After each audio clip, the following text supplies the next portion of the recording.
Hello, this is Father Rich coming to you again from the second floor in the Rectory of Our Lady of Peace, here in what we sometimes call the exercise room. You can't see it, but right to my right is our elliptical machine. But behind me are some movie placards that I've collected over the years, some of my favorites. Usually spiritual themes, you may have guessed. Doesn't have my two favorite, which I showed in some other film that I've done or video over this last couple months. But Braveheart and The Passion of the Christ are in my sitting room.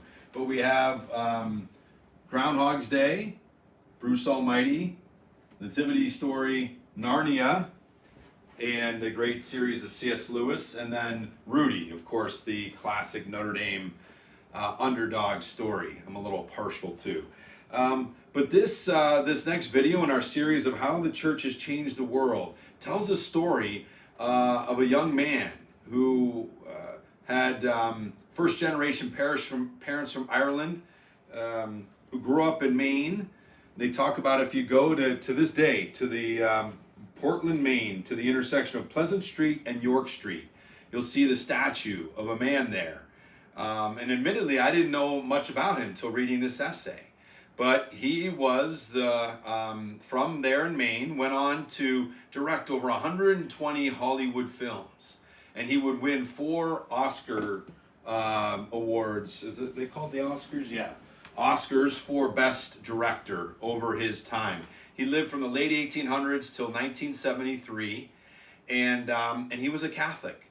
You know, born and raised Catholic in the Irish church there in Maine, and he grew up rough and tumble, and really had to scrap to survive in the early 1900s. But his brother got into filmmaking out in Hollywood. He followed him out there, and after helping him on set for several years, he felt really drawn to making movies. And he talked about how in all of those John Ford movies, he was actually his actual name was Feeney, I believe, if I recall that correctly, and John Martin Feeney, but changed his name to Ford. And there would be many kind of Catholic stories. They weren't necessarily always overt stories about the Catholic Church or faith, but always kind of stories of redemption. And that's always been a kind of a key piece for me in evaluating movies that are worthwhile. Is there some kind of redemption, even if they throw original sin out there pretty starkly and honestly? Is it redeemed? Is there somehow a conversion of some sort? Something turns around, new life begins, etc.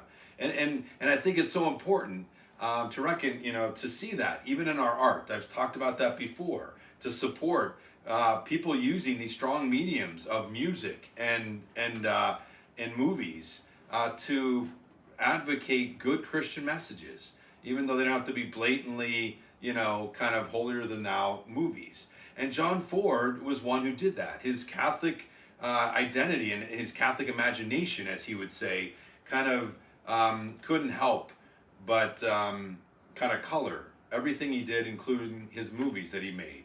He was known from anything from Westerns. He's the one who kind of discovered John Wayne and kind of changed his name to others about all kinds of different topics. It made me think of another movie director, who is a contemporary now, still making movies, Martin Scorsese, and he's actually Catholic. And more recently, I was reading an article in Notre Dame magazine, and it's called "The Dark Gospel of Martin Scorsese," and it was written around the time of The Irishman that came out on Netflix. But it kind of showed how Scorsese comes from it's kind of a harsh skepticism and the darkness of this world and humanity in his early movies and even successful movies. He, in fact, been nominated for 9 Oscars. I think he only won 1, The Departed. But many of them kind of show the dark side of humanity, whether it's Taxi Driver and Raging Bull in the 70s and 80s, or the trilogy, as they mention in here, of the mob stories. Remember, he did Goodfellas, and then Casino, and then eventually Irishman, and then The Departed, which was certainly pretty harsh. The Gangs of New York. So a lot of his were kind of going back to his New York upbringing on the streets. Even though he was Catholic, he came from a similar place to John Ford. And but interestingly enough, in The Irishman, they talk about how he finally seems to bring some redemption in.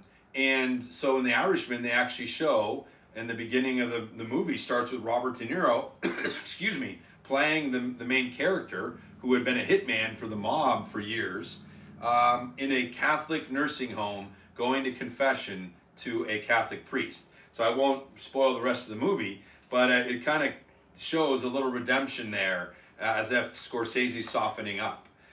It's interesting, Scorsese also did what he called his faith trilogy, which were quite controversial. Last Temptation of Christ in the 80s. He did a movie on the Dalai Lama, Kundar, I believe, in the 90s. And then he did Silence just 4 years ago, which was written a non-fiction or a fiction book written about the Japanese efforts for the church in the 16th century.